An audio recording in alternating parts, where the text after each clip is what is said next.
All right, guys, welcome to the video. Today we have a new field commander. It's actually leadership. So we were told about this like a day or two ago. I can't remember the day. And I think some other people were told that a new leadership field commander was coming, but told to keep it quiet. So now he's finally here, right? And TLDR for this commander, I think he pairs extremely well with Trajan. I think I saw some people say that he replaces Trajan, which is crazy to me because their skills don't overlap. If you were going to pair him with Trajan, he should be the primary because you want that part of the kit, which we'll get into. I think he's also viable as a secondary for archer and infantry. As we get into his kit, I'll explain why I think that. I don't think right now he's viable as a secondary for Cav, just because for Cav, we already have enough damage amplifying single target dealers. What we need is like damage dealing AoE that gets to have their damage amplified. I think I just word saladed that. But let's actually get into the kit for this. All right, so obviously, as soon as you look at this, so first thing I noticed, okay, the active skill doesn't deal damage, right? And I know for a lot of people, they look at that, they just think it's not really sexy. Taking 10% less damage isn't really that big of a deal, right? It's good in Canyon. It's really, I mean, it's good-ish in Canyon. On the field, doesn't matter that much. But 5 allies dealing 20% more damage does make a huge difference. Okay, so if this works like all damage, which I think it does, this should be multiplicative.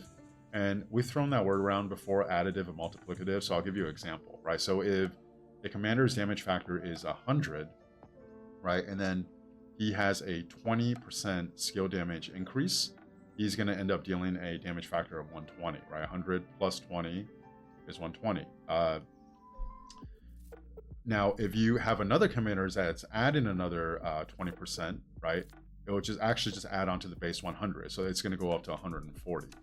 When you have multiplicative, right, like an all damage, when you're dealing 20% more damage, and if the commander's at 120, instead of it going to 140, you're actually going to take that 120 and multiply it by 1.2 or 120%, right? So in that case, instead of 140, if it was additive, it will actually come out to 144 because it's multiplicative. Now, obviously, we're dealing with small numbers, right? So a 4 damage factor difference in that example doesn't seem like a lot. But as you get into the meta for this game right now, which is you want damage amplifying, so like normal damage increase, skill damage increase, and then the active skill really gets boosted by a lot, having a multiplicative effect actually is extremely powerful. Okay, so I made this point a couple times before, right? People like to just compare numbers to numbers because it makes sense to them. It's not the same thing. Like smite damage and skill damage is not the same thing, just because there's way more ways to mitigate skill damage and smite damage. It's the same thing with this, right? 20% doesn't seem that sexy, especially like maybe I gave a bad example just because it's such a low number. But like when you compare, say, like 20% more all damage as opposed to dealing 20% more skill damage, right? It's not the same thing. And the all damage is going to be better by a significant amount once you start getting into actual commander's kits at a much bigger number. And then there's already much more skill damage or a smite damage increase there. All right. So, and then this little blurb here, which probably might have snuck by some people, is that the effects of the skill are multiplied by 2 for this commander's troops. Right, so now instead of dealing 20% more all damage, you're actually dealing 40% more all damage. If you guys remember Caesar's Museum, right, I think it's 20% more all damage and then 20% more march speed, and people were freaking out how good it was. This active skill has this built in, and then for yourself, it's actually double that. It's very, very powerful. Okay. Second skill, basically, depending on which troop type you have in there, you gain a stat. Obviously, Archer would be the most premium stat, health. But also, and which part of the reason why I say Archer is one of the troop types that this commander could be a good secondary to. Also, then universal 20% march speed, right? So, like one thing if you use Trajan, you know he's lacking his march speed. So being able to actually gain 20% march speed here for any troop type is great. But then also in the third skill, if the commander's troop contains at least 2 different unit types, which for Trajan, you want the 3 to get the full effects of his skill, you get another 15%. So essentially, if you run this commander as a primary with Trajan and then utilizing the 3 different troop types, you could actually gain 35% march speed, which actually makes Trajan way more viable, right? Because right now, what are people running? For the most part, I think it's still Trajan Ethel. This paired with Trajan blows it out of the water. I don't know why people are saying this is a Trajan replacement. This commander synergizes very well with Trajan. The stuff they're bringing to the utility, the buffs that they're bringing, don't overlap. I don't understand, but it's really good. Okay, now the second part, if the troop contains only one unit type, it actually deals 30% more all damage, right? So we talked about the active skill here, where it's already 40% for yourself, and then potentially another 30%. That's 70% more all damage, right? And again, I mentioned earlier, right? Right now, the highest skill damage increase you could get from one commander in a game is 62%, 62.5%, I think, from YSG with all its museums. This, if it all stacks at the same time, could be 70% more all damage. It's an insane amount of damage, right? It has to stack at the same time, right time. So we'll actually talk about that once we get into his expertise. But even though this commander himself isn't dealing a lot of damage, that damage amplifier is something that I would love to actually see in reports and field testing. And again, without actually seeing the commander in action, this is just a first reaction, okay? I could be completely wrong. I'm wrong all the time, right? And then usually then it comes out, right? We'll see people do duels, or try to do like controlled 5v5 testing. It still doesn't really reflect the whole thing. I've been hyping up Cupus Mike's report manager. Having something like the reports manager, when you can see how the commander actually does an open field, makes the data to me a lot more concrete. But even then, for a commander like this, the reports manager doesn't really fully reflect the value he's adding on the field, right? Because he's essentially really making other commanders' reports better. And it's just really hard to actually to measure how much better he's making it. So a lot of this you have to theory craft and then make that determination for yourself. Okay. Oh yeah, I forgot to mention too. Not only is he getting 35% more march speed, but if you're pairing him as a primary with Trajan, you should have taken 15% less damage, which is also multiplicative and extremely powerful. Like honestly, like with the commander, what's the point of Shajar, right? Because straight up as a secondary archer, I would take this commander over Shajar, which I don't even know why they released her. She's dead on arrival, you know. Sorry to the people that invested in her. Now this one is interesting because one, the first part is an instant proc, right? So instead of an instant proc like Alex, which is one target, Alex's instant proc is also 10%. I think it's 1700. This is 3 targets for 800 damage factor. I didn't actually do the math. I can try to do it real quick. If you're hitting 3 targets, technically the damage factor will be a little bit more than the 1700, right? But you have to hit 3 targets.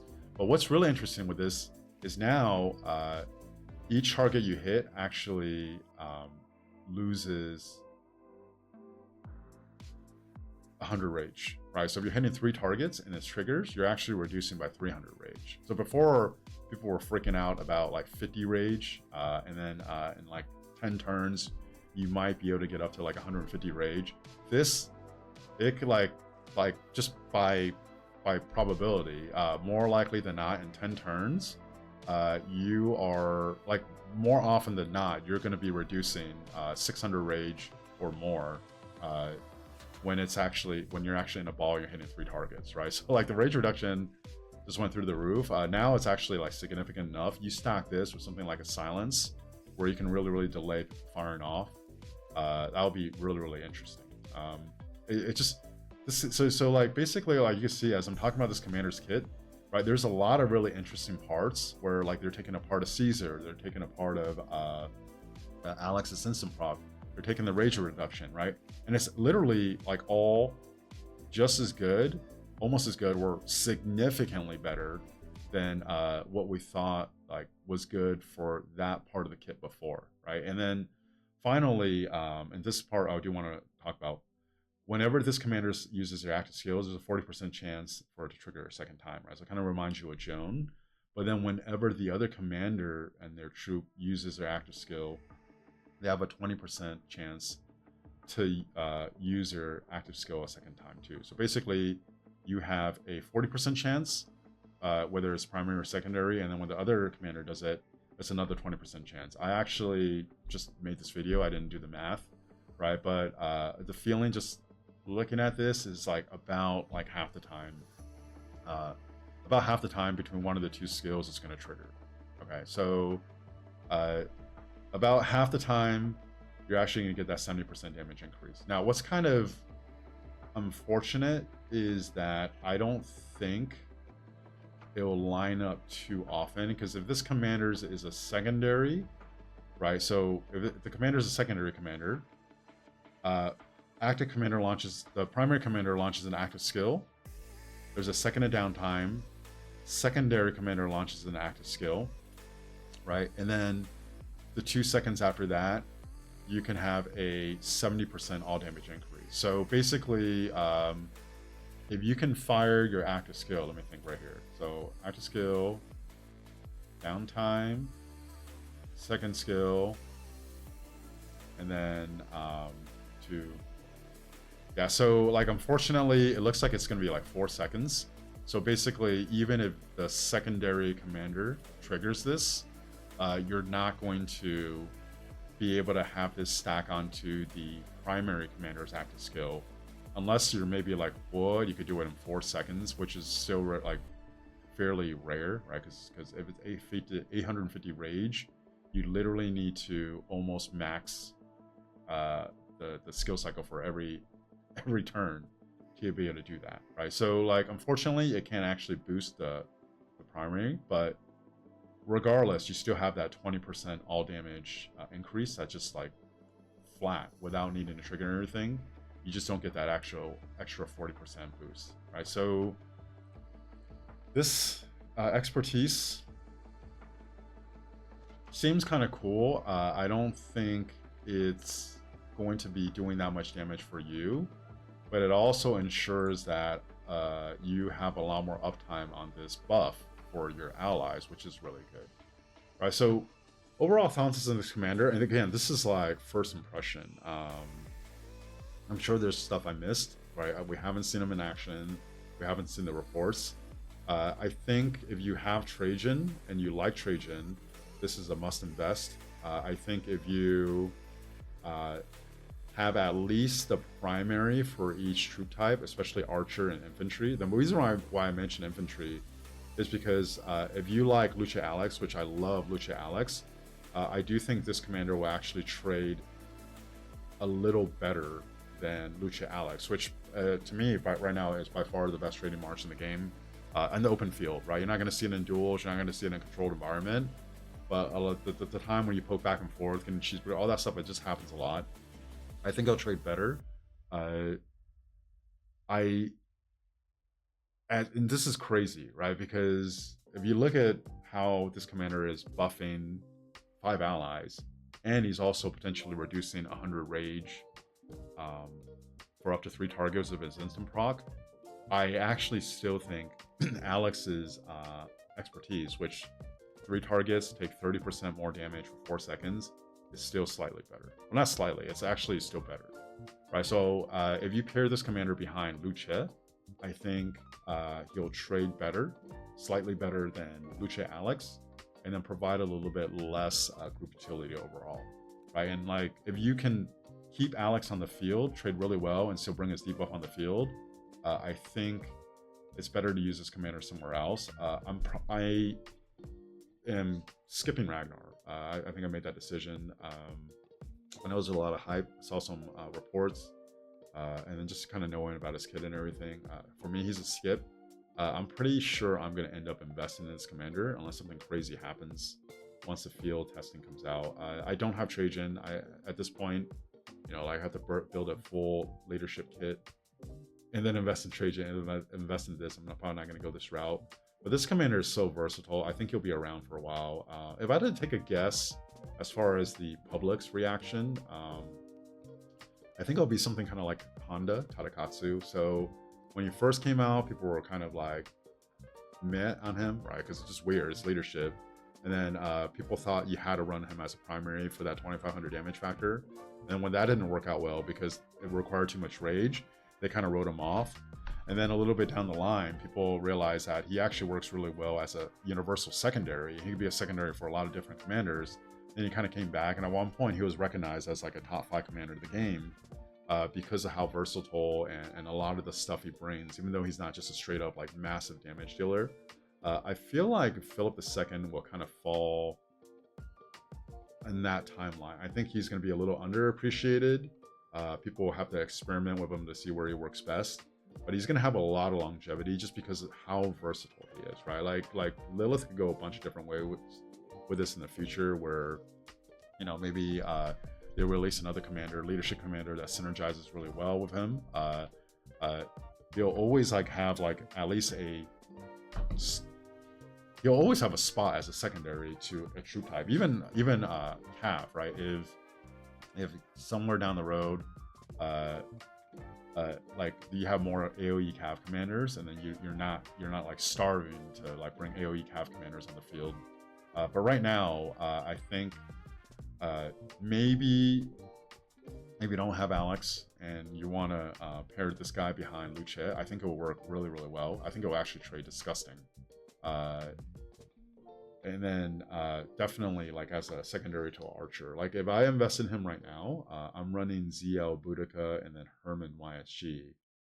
I would actually try to put him behind ZL right now and then see how that works out. Another way you could potentially go about it is run ZL Herman, and this sounds crazy, but I would actually even maybe mess around with like putting YSG as a primary and then him as a secondary and seeing how that goes. Nowadays, more and more people are running dot mode. So this whole idea where like if you see a YSG like icon on the field, you're just like the target. Like, you know, if you think about like the big fightings you look at, right? When there's like a giant ball, you're not picking out a YSG icon, even if you're not in dot mode. And if you're in dot mode, you're targeting archers anyways. Him as a secondary to YSG, bringing 35% health, and bringing a decent amount of march speed, and then the active skill could also make him take like a lot less damage. Could work, but that's kind of like my thoughts on this, right? So literally I just saw this. It was actually a little disorienting because there's just so many new different things that I never really considered. And